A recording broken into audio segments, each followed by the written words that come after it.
Day 116, 1 Samuel 25, and Psalm 63.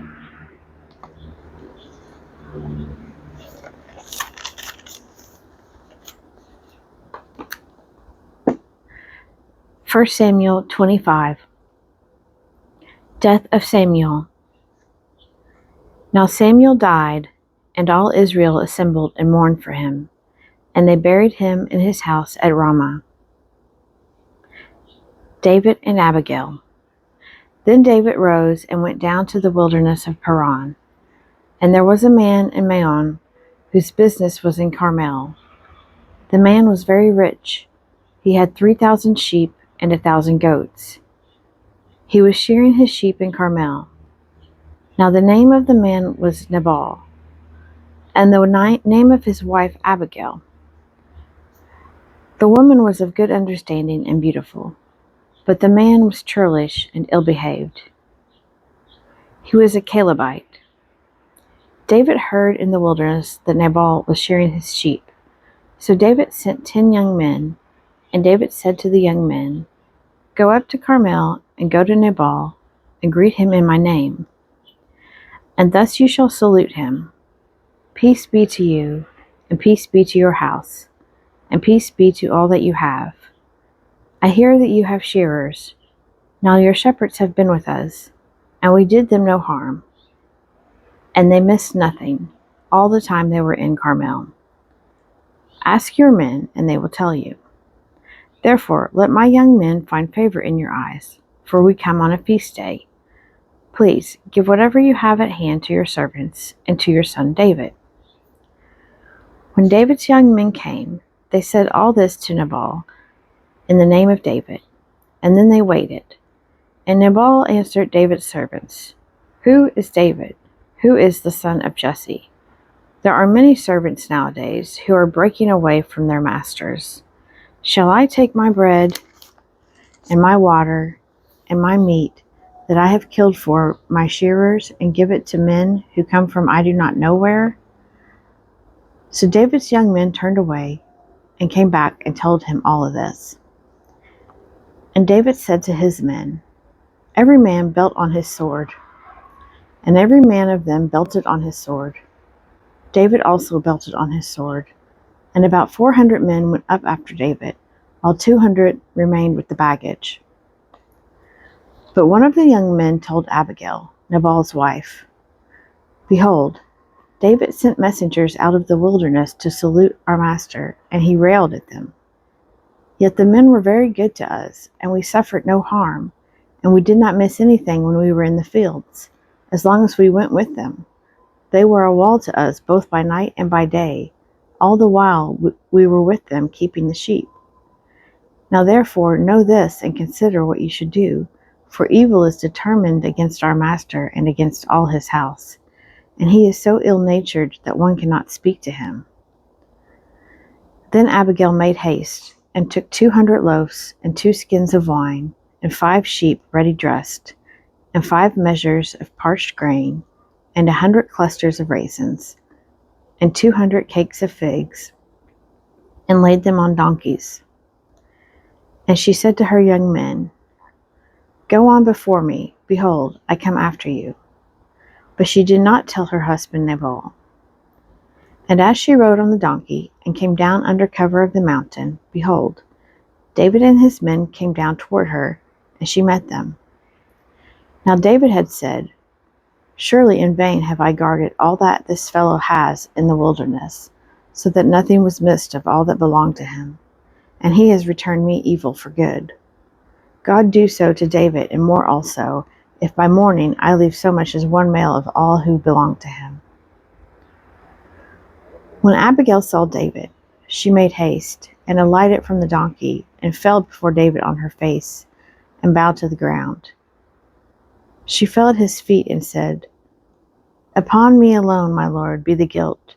Please let your handmaid speak in your hearing, and hear the words of your handmaid. Let not my lord regard this ill-natured fellow Nabal, for as his name is, so is he. Nabal is his name, and folly is with him. But I, your handmaid, did not see the young men of my Lord, whom you sent. Now then, my Lord, as the Lord lives, and as your soul lives, seeing the Lord has restrained you from blood guilt, and from taking vengeance with your own hand, now then let your enemies and those who seek to do evil to my Lord be as Nabal. And now let this present which your servant has brought to my Lord be given to the young men who follow my Lord. Please forgive the trespass of your handmaid, for the Lord will certainly make my Lord a sure house, because my Lord is fighting the battles of the Lord. And evil shall not be found in you so long as you live. If men rise up to pursue you and to seek your life, the life of my Lord shall be bound in the bundle of the living in the care of the Lord your God. And the lives of your enemies he shall sling out as from the hollow of a sling. And when the Lord has done to my Lord according to all the good that he has spoken concerning you, and has appointed you prince over Israel, my Lord shall have no cause of grief, or pangs of conscience, for having shed blood without cause, or for my Lord taking vengeance himself. And when the Lord has dealt well with my Lord, then remember your handmaid. And David said to Abigail, Blessed be the Lord, the God of Israel, who sent you this day to meet me. Blessed be your discretion, and blessed be you, who have kept me this day from blood guilt, and from avenging myself with my own hand.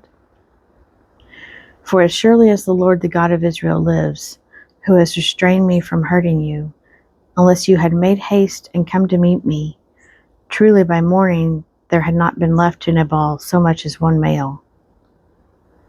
Then David received from her hand what she had brought him, and he said to her, Go up in peace to your house. See, I have listened to your voice, and I have granted your petition.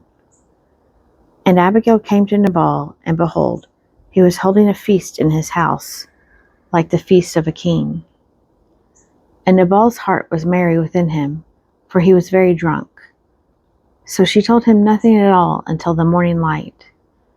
And in the morning, when the wine had gone out of Nabal, his wife told him these things, and his heart died within him, and he became as a stone. And about 10 days later, the Lord struck Nabal, and he died. When David heard that Nabal was dead, he said, Blessed be the Lord, who has avenged the insult I received at the hand of Nabal, and has kept back his servant from evil. The Lord has returned the evil doing of Nabal upon his own head. Then David sent and wooed Abigail, to make her his wife. And when the servants of David came to Abigail at Carmel, they said to her, David has sent us to you to take you to him as his wife. And she rose and bowed with her face to the ground and said, Behold, your handmaid is a servant to wash the feet of the servants of my Lord. And Abigail made haste and rose and mounted on a donkey, and her 5 maidens attended her. She went after the messengers of David and became his wife. Ahinoam of Jezreel. David also took Ahinoam of Jezreel, and both of them became his wives.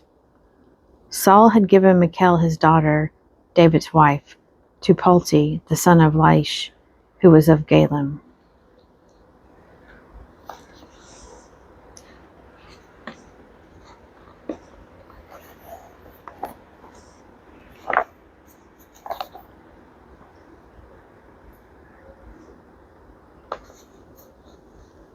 Psalm 63.